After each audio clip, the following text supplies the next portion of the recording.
All right.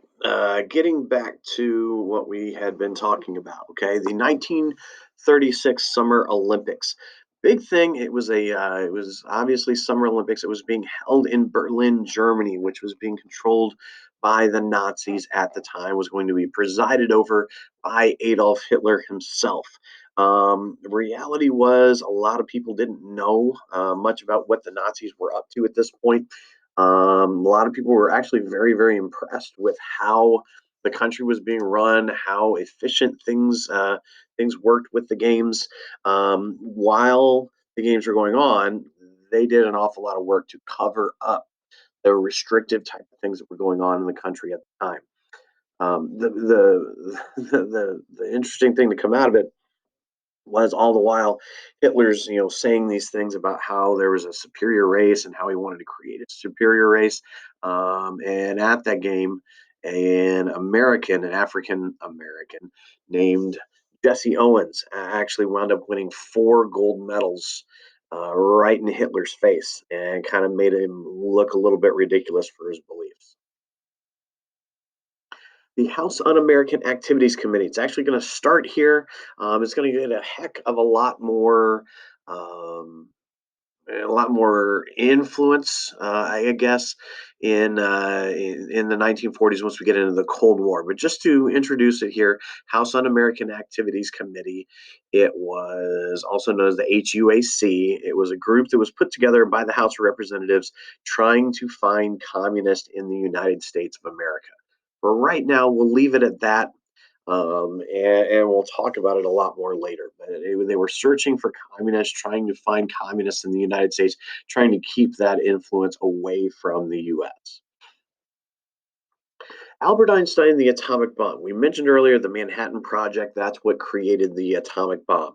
Roosevelt in 1939 wanted to get Einstein involved in developing it. He was thought of as one of the greatest minds in the world. He was living in the United States. Why not get him involved? He was never somebody that really considered being involved with it. He understood the potential problems with it. Once you develop this technology, you really can't go back from it.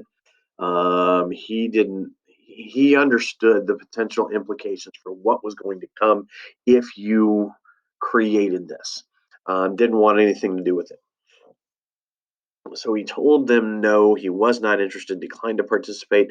But ultimately, he was also asked to speak out against it, write letters to the president saying, hey, we shouldn't be doing this. He wasn't willing to do that either. Stories go that he was approached from time to time. People asked him to check on, some of the work that was being done.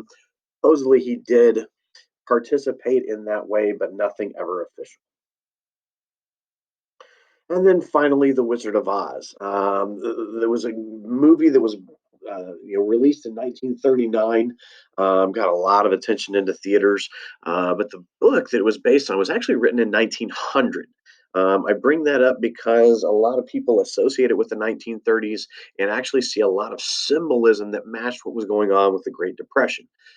For example, all you have to do is look at some of the characters involved, and they kind of match things that were happening at that time. Dorothy was kind of seen as the average person trying to find their way through the bad times. The Wicked Witch, greedy industrialists who are making money while everybody else is losing.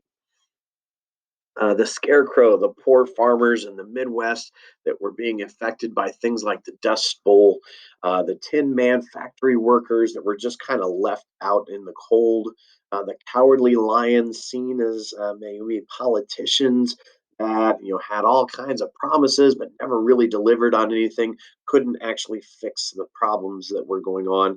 The tornado, the chaos of it, the stock market, the wizard, maybe President Roosevelt, somebody who made promises and hey, we're going to fix this, we're going to fix that, but maybe wasn't up quite to the challenge.